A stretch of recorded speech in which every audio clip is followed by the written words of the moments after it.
میرے نبی کریم علیہ السلام نے مصلی سے دل لگانے کا درس دیا، حضور نے توجہ دلائی، صحابہ اس ذوق کے حامل لوگ تھے، وہ کوشش کرتے تھے۔ جناب صدیق اکبر رضی اللہ تعالیٰ عنہ کا عبادت کا مزاج ہمیشہ قائم رہا۔ حضرت عمر فاروق ساری رات اللہ کے حضور کھڑے رہے۔ حضرت عثمان غنی رضی اللہ تعالیٰ عنہ عشاء کی نماز پڑھ کے 2 رکعتوں کی نیت باندھتے تھے، 15 سپارے پہلی رکعت میں پڑھ دیتے تھے اور 15 سپارے قرآن مجید کے دوسری رکعت میں پڑھ دیتے تھے۔ آپ نے نا حضرت عمر فاروق کے وصال کے بعد ان کی ایک بیوہ سے نکاح کیا، حضرت عثمان غنی نے نکاح کیا۔ وہ خاتون آپ کے نکاح میں آئیں تو عرض کرنے لگی، امیر المومنین میرے لیے اعزاز تو بہت ہے کہ میں امیر المومنین کی بیوہ تھی تو امیر المومنین کی منکوحہ ہو گئی ہوں، لیکن حضور نہ تو میں جوان ہوں کہ میرے اندر رغبت ہوتی اور نہ میں اب اس قابل ہوں کہ کوئی خدمت کر سکوں، میرے ساتھ نکاح کی وجہ کیا بنی؟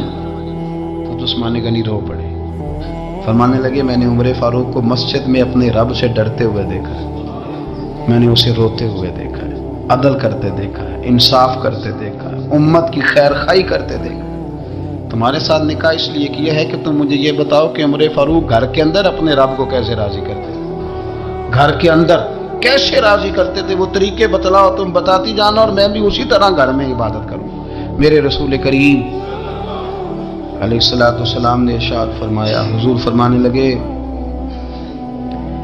جس گھر میں اللہ کا ذکر ہوتا ہے وہ گھر زندوں کا ہے، اور جس گھر میں رب کریم کا ذکر نہیں ہوتا وہ گھر زندوں کا نہیں ہے۔ گھر نا ہم نا کتابوں میں پڑھتے ہیں کہ ایک بزرگ کہتے ہیں، حضرت فضیل بن عیاض کہتے ہیں کہ میں ایک گلی سے گزر رہا تھا تو گھر کے اندر کسی قاری صاحب نے قرآن کی آیت پڑھ دی، ولی من خاف مقام ربہ جنتان، میں تو میرے کانوں سے ٹکرائی تو اللہ نے میری کایا ہی پلٹ دی، میں توبہ کر گیا۔ اب گھر کے اندر سے آواز آئے تو صحیح نہ تلاوت کی، پر اندر سے آواز آتی نہیں ہے، ڈیک بجنے کی آواز آتی ہے یا ٹی وی چلنے کی آواز آتی ہے یا دھوم مچانے کی آواز آتی ہے۔ عبادت کا وہ جو خاص شوق تھا، وہ جو حسن تھا، وہ جو توانائی تھی، وہ جو بات تھی۔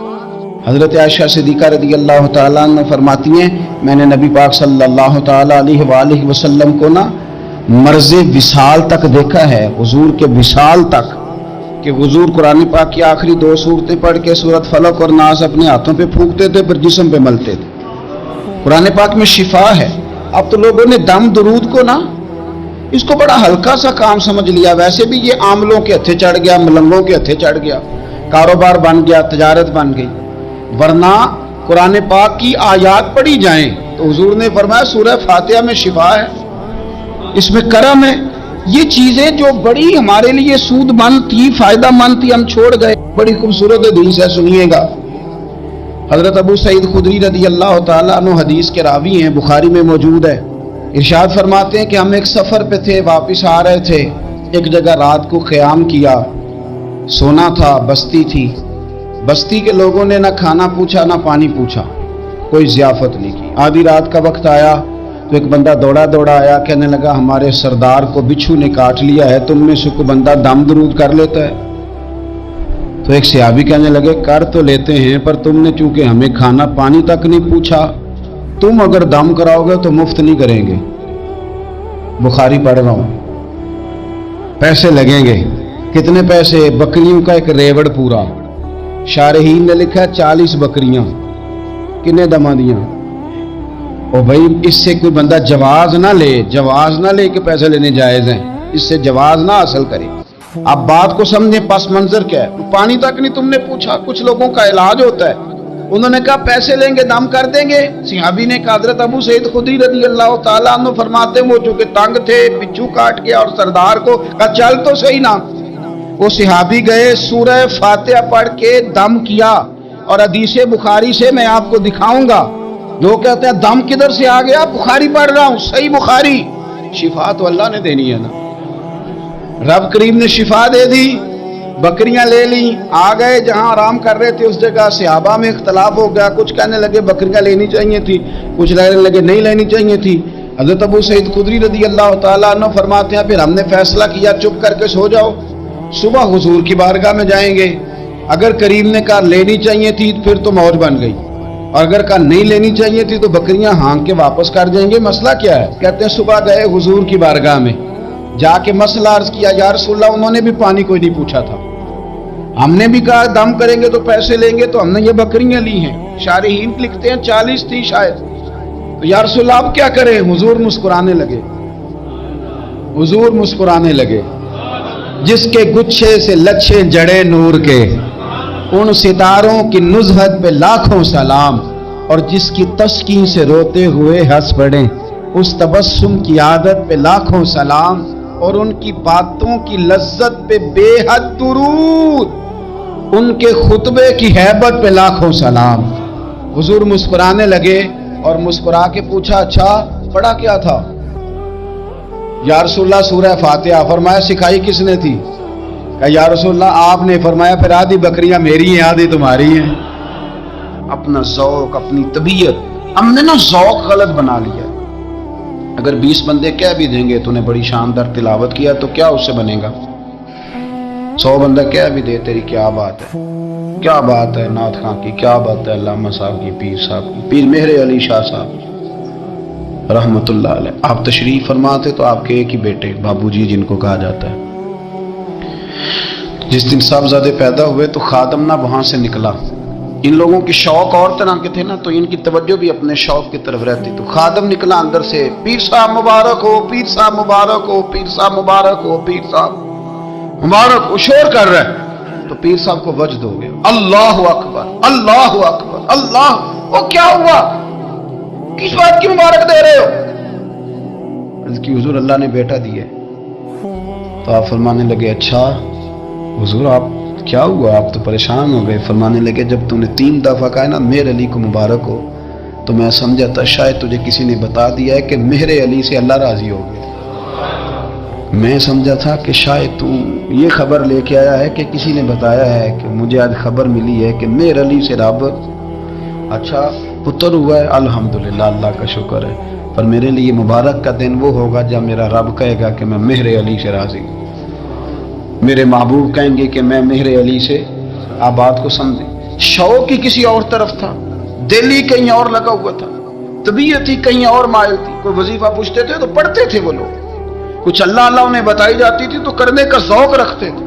حضرت ربیہ بن کعب اسلمی رضی اللہ تعالیٰ عنہ فرماتے ہیں، کہتے ہیں جب بنو قریظہ اور بنو نذیر یہودیوں کے ساتھ حضور علیہ السلام نے جنگ کا اعلان فرمایا تو وہ دشمن ہو گئے، ہمیں خطرہ تھا کہ وہ رات کو کہیں محبوب کو تکلیف نہ دیں، تو کچھ لوگ نا تلواریں لے کے نبی پاک کے دروازے پہ پہرے داری کرتے تھے۔ گن مین رکھنا حرام نہیں، اگر کسی کو واقعی خطرہ ہو تو اس کے لیے سنت بھی ہے۔ حضرت علی المرتضیٰ تلوار لے کے حضور کے گھر کا پہرا دیتے تھے۔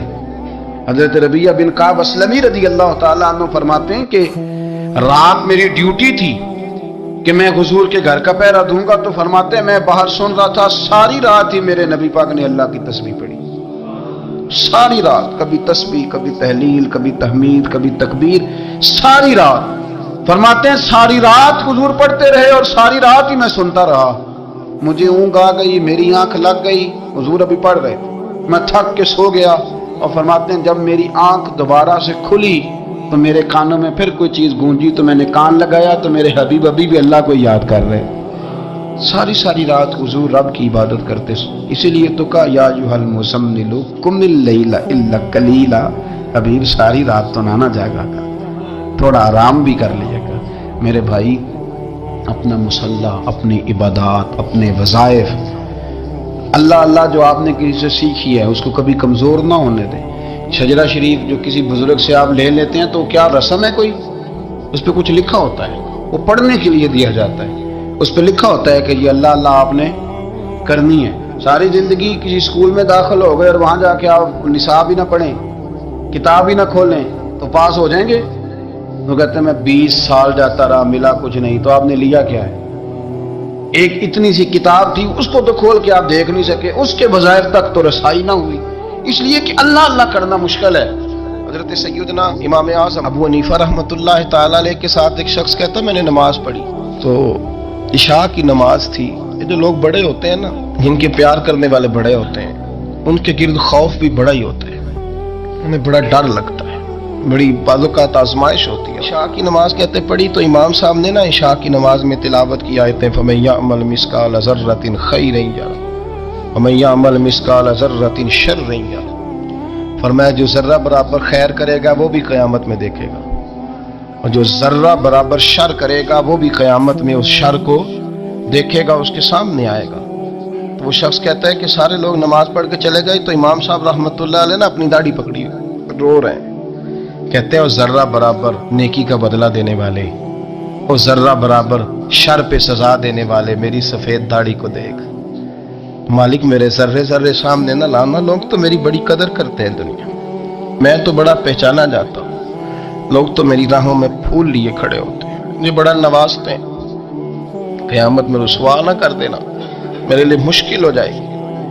وہ کہتے ہیں میں نے امام صاحب کا درد دیکھا، مجھے کوئی کام تھا تو میں چلا گیا. میں نے کہا کہ وہ اس وقت اللہ کی حضور حاضر ہیں تو میں دوبارہ آؤں گا. کہتے میں تہجد کا وقت آیا تو امام صاحب وہیں بیٹھے تھے اور ان کی داڑھی آنسوؤں سے بھری ہوئی تھی اور زور سے داڑھی پکڑی ہوئی. کہنے لگے مالک رسوا نہ کر دے، قیامت میں رسوا نہ کر دے. یار جو ہدایت یافتہ لوگ تھے وہ تو ڈرے ہوئے تھے، وہ تو سہمے ہوئے تھے. وہ تو کہتے تھے یہ اس کا فضل نہیں، اس نے بلا لیا، یہ اس کا کرم نہیں. حضرت باعزید بستامی کسی کافر کو دیکھتے تو رو پڑتے، کہتے مالک تو کتنا کریم ہے، یہ بے ایمان رہ گیا، تو نے اپنے فضل سے مجھے اپنے نبی کا غلام بنا لیا. اور رو پڑتے. یہاں تو لوگوں کا دعویٰ ہی بڑا ہے. نمازی اللہ خیر فرمائے وہ تو دوسروں کو گھورتا ہے، وہ کہتا ہے جنت کا میں مالک ہوں، کنجیاں میرے پاس ہیں، میں کسی اور کو گھسنے نہیں دوں گا. اور اگر 2-3 حج کر لے تو پھر تو وہ کہتا ہے کہ اب میرے سے پوچھ کے لوگ جنت میں جائیں گے ماں سے. اور اگر وہ 2, 4, 5, 7 دفعہ کوئی نفل پڑھ لے تو پھر وہ کہتا ہے چھوڑیں جی سارے لوگ بے عمل ہیں، میں اکیلا نیک ہوں. نہ ایسا کریں. قرآن مجید نے کہا قد افلح المؤمنون، فرمایا تحقیق مومن کامیاب ہو گئے. کون سے مومن کامیاب ہوئے؟ الذین ہم فی صلاتہم خاشعون، وہ مومن کامیاب ہوئے جو اپنی نمازوں میں خشوع کرتے، اپنی نمازوں میں عاجزی کا مظاہرہ کرتے، وہ مومن کامیاب ہوئے. الذین ہم فی صلاتہم خاشعون، وہ لوگ جن کی نمازوں میں عاجزی ہے، جو گڑ گڑاتے، وہ مومن کامیاب. خشوع کا مطلب ہوتا ہے دل کا لگنا. بڑا جھک کے کوئی بندہ کسی کو سلوٹ کرے تو اس سے دل نہیں لگا ہوتا، بلکہ جس سے دل لگا ہوتا ہے دل اس سے لگا ہوتا ہے. نماز میں عبادت میں دل لگ جائے تو مطلب یہ کہ خشوع حاصل ہو گیا. وہ کہے کہ میں نے بڑی جھک کے رکوع کیا اور بڑی میں نے دبا کے سجدہ کیا، تو احکام تو ایسے ہی ہے، کرنا تو ایسے ہی چاہیے، لیکن خشوع کا معنی کیا ہے؟ دل کا لگنا. غور کرنا ہے آپ نے بات پہ. خشوع کا معنی دل جب تک نہیں لگتا نماز میں خشوع نہیں، دل جب تک نہیں لگتا تلاوت میں لذت نہیں، دل جب تک نہیں لگتا ذکر کا مزہ نہیں، دل جب تک نہیں لگتا غلامی کا مزہ نہیں، دل جب تک نہیں لگتا عقیدت محبت، یہ سارے لفظ بے معنی. دل لگنا بڑا ضروری ہے. اب ایک حدیث میں جب پڑھوں گا نا تو آپ کہیں گے کہ اتنی بڑی بات اور ہمیں خبر ہی نہیں کہ دل لگنا کتنا ضروری ہے. نبی پاک علیہ السلام کا فرمان صحیح مسلم میں موجود ہے. حضور نے فرمایا میں اس دل سے پناہ مانگتا ہوں جو دل تو ہو پر اس میں خشوع نہ ہو. پناہ مانگتا ہوں اس دل سے، دل ہو پر وہ لگا ہوا ہی نہ ہو، نہ نماز میں لگے، نہ عبادت میں لگے، نہ وہ اللہ کے ذکر میں لگے.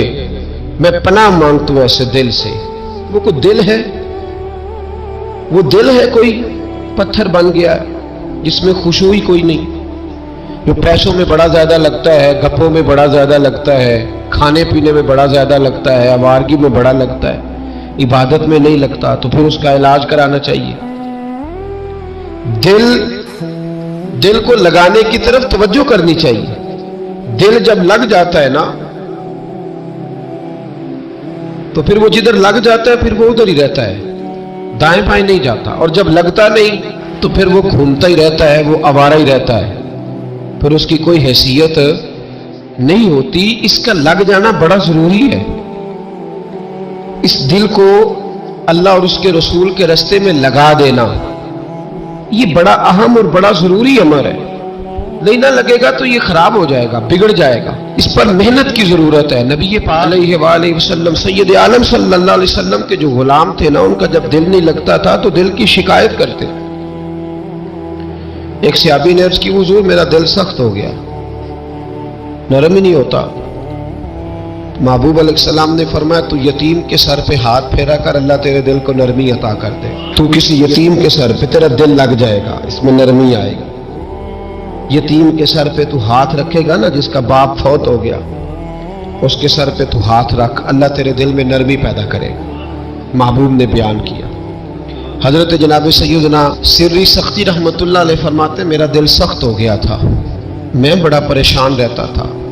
حضرت معروف کرخی رحمت اللہ علیہ کی بارگاہ میں کئی دفعہ عرض کی، میں نے کہا بابا میں اس کا کیا کروں، یہ سخت ہو گیا، مہینوں ہو گئے یہ اللہ کے خوف میں نہیں رویا، سالوں بیت گئے حضور کی نعت سن کے نہیں رویا، اب تو کتنا وقت گزر گیا ہے، اسے مدینے جانے کے لیے بھی رونا نہیں آتا، حضور یہ سخت ہو گیا ہے، کوئی رحمت کی نظر ہو، خشکی سی آ گئی ہے، عجیب سی میل چڑھ گئی ہے۔ فرماتے کئی دفعہ میں نے خواہش کا اظہار کیا۔ ایک دن نا عید کا دن تھا تو حضرت معروف کرخی نے ایک چھوٹا سا بچہ انگلی کے ساتھ لگایا ہوا تھا، تو حضرت آ رہے تھے، تو میں نے کہا حضور آپ کدھر سے آ رہے ہیں، یہ بچہ کون ہے؟ فرمانے لگے یتیم ہے۔ سارے بچے عید والے دن اخروٹ کے ساتھ کھیل رہے تھے، بیچارے کے پاس اخروٹ کوئی نہیں، تو حضور آپ کیا کریں گے؟ تو حضرت معروف کرخی کہنے لگے پیسے تو میرے پاس بھی کوئی نہیں اخروٹ خرید کے دینے کے، میں یہاں سے کھجوروں کی گٹھلیاں چنوں گا، وہ گٹھلیاں بازار میں بک جاتی ہیں، میں یہ گلیوں سے گٹھلیاں چنوں گا اور چن کے میں کہیں بیچوں گا، اور جب میں انہیں بیچوں گا تو پھر یتیم کے لیے 2-4 اخروٹ خریدنے کے قابل ہوں گا، پھر میں اسے اخروٹ خرید کے دوں گا۔ پتہ نہیں کہاں کی بات سنا رہا ہوں میں آپ، اور پتہ نہیں کہاں کا ذکر کر رہے ہیں بابا جی۔ بچہ یتیم ہے، بچے اخروٹ سے کھیل رہے تھے، اس کے پاس اخروٹ کوئی نہیں۔ بابا آج کا پیر تو معرفت کی بات کرتا ہے، تو یتیم کے لیے گٹھلیاں چننے چلا ہے۔ آج کا پیر تو کہتا ہے میں اے سی والے کمرے میں بیٹھ کے تمہیں بڑا عرش کے اعلیٰ کی بات بتاؤں گا، یتیم کے لیے گٹھلیاں چننا، مدرسے کے طلباء کی نوکری کرنا، یتیموں کا، غریبوں کا، ان مجبوروں کا خیال کرنا، یہ تو رواج ہی نہیں ہے آج کا۔ بابا تو کیا کہانی سنا رہا ہے؟ تو حضرت معروف کرخی کہنے لگے گٹھلیاں چنوں گا، پھر انہیں بیچوں گا، پھر جب کچھ پیسے ملیں گے نا تو میں اسے اخروٹ خرید کے دوں گا، اور فرمانے لگے جب یہ اخروٹ سے کھیل کر ہنسے گا نا تو اللہ میرے دل کو سکون عطا فرمائے گا۔